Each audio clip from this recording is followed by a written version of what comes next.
Hello friends, welcome you all to new video, and today we are going to discuss on public relations.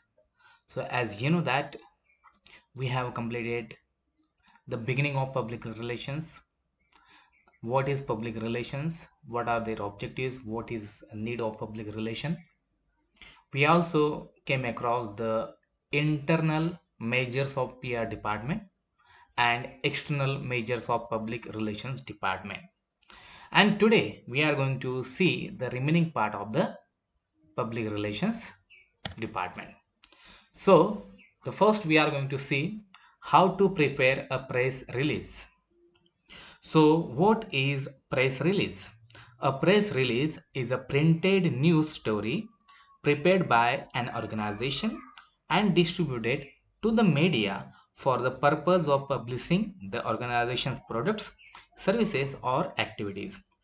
Press releases are sent to editors in the hopes that editors will publish them in their magazines or papers.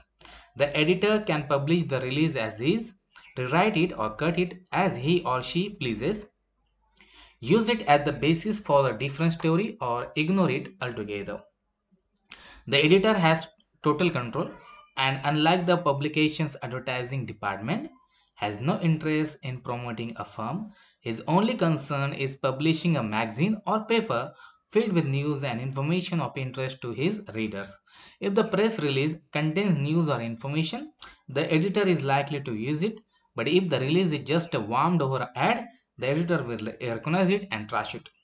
So one reason why press releases are so popular is that they are inexpensive. If an editor picks up your release and runs it as a short article in the magazine, the firm receives the space free. Running an ad of the same size could cost hundred or even thousand of dollars. What is more, publicity is more credible than paid advertising. What they do not realize is that most of the news they read and hear is generated by press releases. Releases sent out by the same firm that run ads and commercial.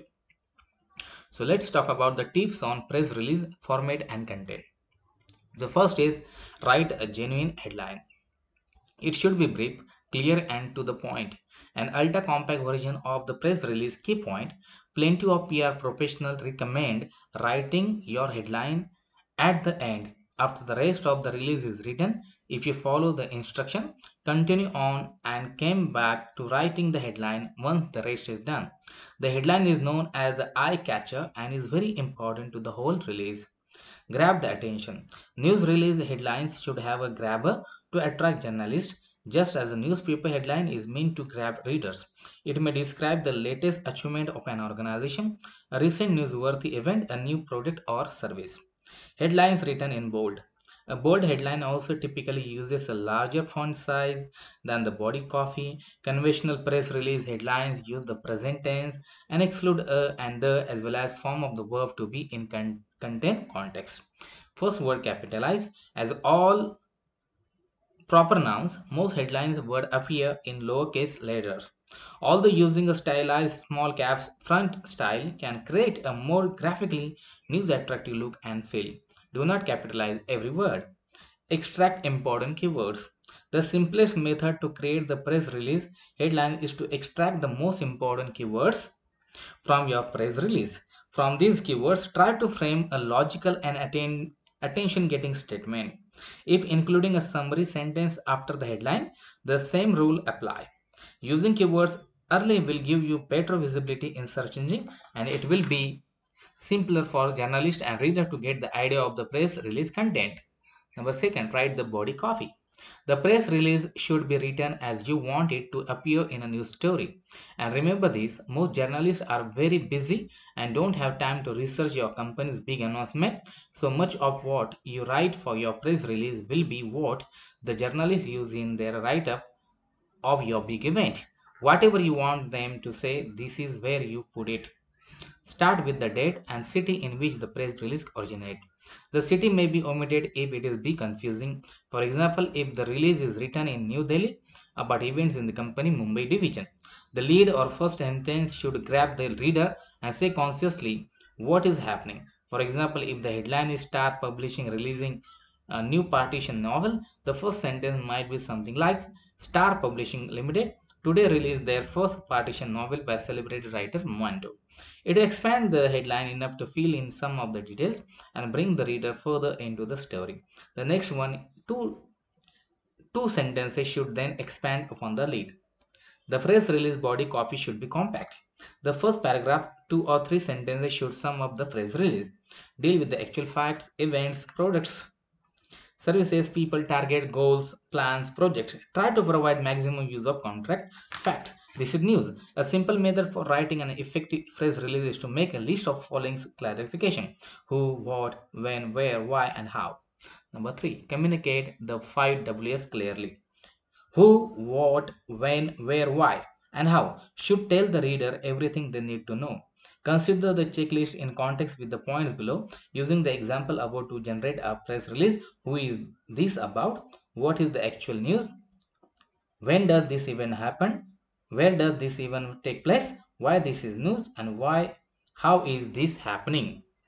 With the basic defined, fill in the gaps with the information about the people, product, items, dates, and other things related with the news. If your company is not main subject of the news, but it is source of the press release, make it clear in the body. Keep it short and to the point. If you are sending hard copy, the text should be double spaced. The more newsworthy you make the press release copy, the better the chances of it being selected by a journalist for reporting. Find out what newsworthy means to given market and use this knowledge to hook the editor or reporter. Make it clean, crisp, and applicable to your audience.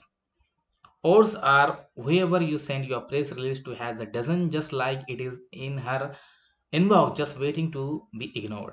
If you want yours to be chosen, it is good to be good. Not only does it have to be good, but it has to be close to ready for press as possible.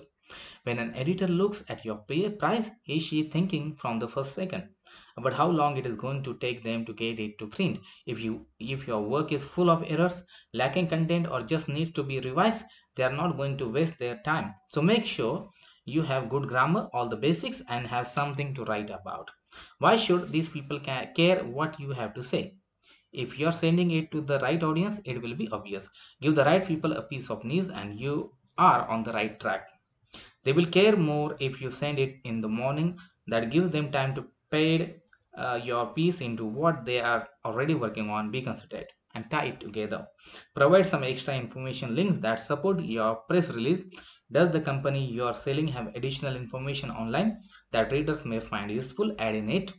If you are nervous about what you have got, do some research on what is already out there. Someone probably wrote something on an event just like the one you are covering. PR Web and PR Newswire are good places to start. And actually, I'm going to send the notes on this remaining part of the and the entire part of the public relation, and you can see the press release. But again, for your sake, I'm here to read out the one press release model. So at the headline, there is like that: for immediate release and competition healthy, says Vada Pav stand queen.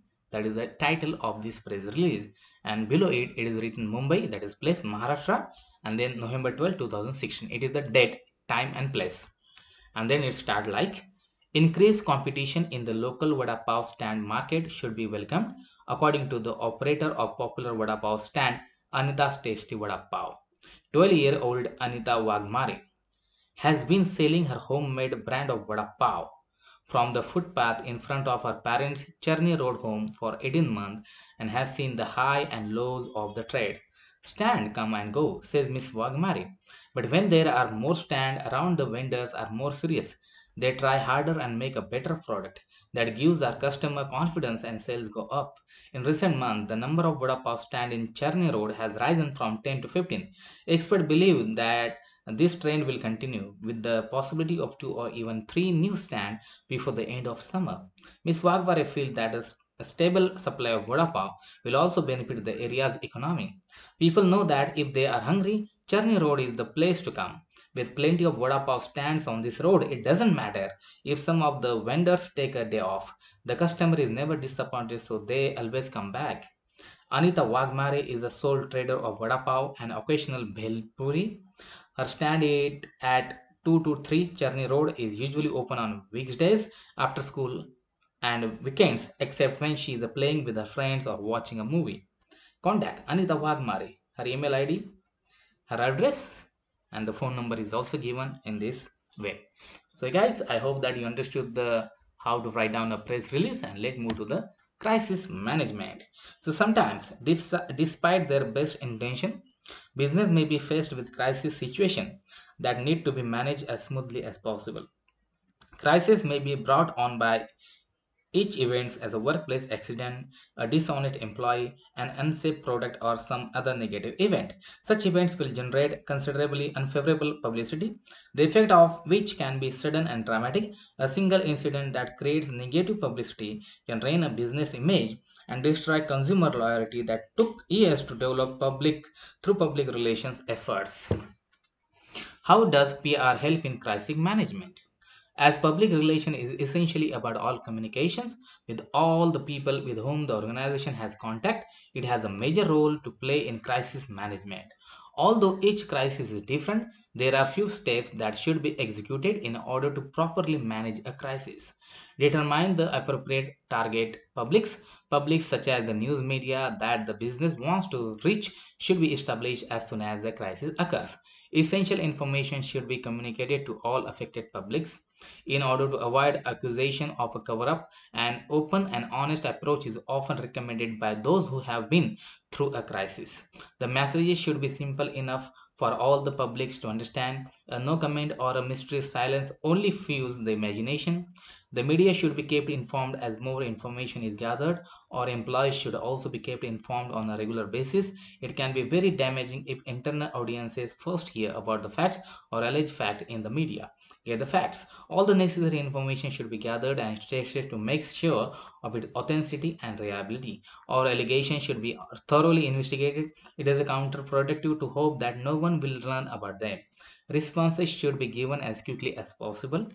Indecisiveness may worsen the situation and suggest a cover up. Alternately, hasty or impractical decisions may make the situation worse in the long run. Be prepared to answer questions. While it is not possible to predict all the questions that might be asked, there are some common questions which will probably arise. What happened? Where did it happen? When did it happen? Why did it happen? And who is affected? Anticipating such questions result in more thoughtful responses. Provide regular updates. Use press releases and conferences to keep the media informed of any development. Avoid the temptation of talking off the record to a journalist as it may eventually be reported. Establish a chain of command. Decisions should be clear and the decision maker given adequate authority to act. Establish a crisis communication team. A team of company personnel representing all aspects of the business should be assembled and briefed on the situation. The team should appoint an official spokesperson to deliver necessary information to the public. This will avoid conflicting messages being communicated and assure the public that they are receiving accurate information. The designated spokesperson should possess good communication skills and have a comprehensive understanding of all the issues involved. Technical expert may be needed to explain difficult terms. Their presence also create an air of authority in times of crisis. It is crucial that there is a cooperation and not conflict between the communication team members. So crisis public relation is changing with new media such as MySpace and Facebook. Crisis situations have occurred on the web. While products and services expand to new media, there are new ways for crisis to emerge. At the same time, new media can be used to communicate with the public. Corporations no longer have to rely solely on traditional broadcast news on print advertising to properly manage a crisis. Corporations can now communicate with customers across the world using a number of different media such as email, website, podcast, internet video, and more. With more ways to reach the public and the low cost of reaching a higher number of people, crisis communication can communicate with the public in ways corporations never imagined earlier. While communication with the public is easier and cheaper than in past, the earlier set steps to properly manage a crisis continue to be at the foundation of any crisis public relations plan. So some of the examples I'm going to read out for you. It is a Johnson and Johnson, that baby soap is there, and again there's some other things also there. So in the fall of 1982, a murderer added 65 milligrams of cyanide to some Telenor capsules on store shelves, killing 7 people, including three one family. Johnson & Johnson recorded and destroyed 31 million capsules at the cost of $1,000 million. The afforded CEO James Burke appeared in television ads and at the news conferences, informing consumers of the company's action. Temper-resistant packaging was rapidly introduced, and annual sales swiftly bounced back to near pre-crisis level. Okay, the Pepsi advertisement is also there. The Pepsi Corporation faced a crisis in 1993, which started with the claims of cyanides being found in cans of Diet Pepsi. Pepsi urged store on to remove the product from shelves while it had the cans and situation investigated. This led to an arrest, which Pepsi made public and then followed with their first video news release, showing the production process to demonstrate that such tampering was impossible within the factories. A second video news release displayed the man arrested. A third video news release showed surveillance for a convenience store where a woman was caught replicating its tempered incident. The company simultaneously publicly worked with the FDA during the crisis. The corporation was completely open with the public throughout, and every employee of Pepsi was kept aware of the details. This made public communication effective throughout the crisis. After the crisis had been resolved, the corporation ran a series of special campaigns designed to thank the public for standing by the corporation, along with the coupons for further compensation. This case served as the design for how to handle other crisis situations. So guys, here we have completed our public relation chapter, and in the next from the next week on the Monday we are going to start with our business later. So thank you for watching and thank you for being with, and see you in the next Monday in our class. Thank you very much.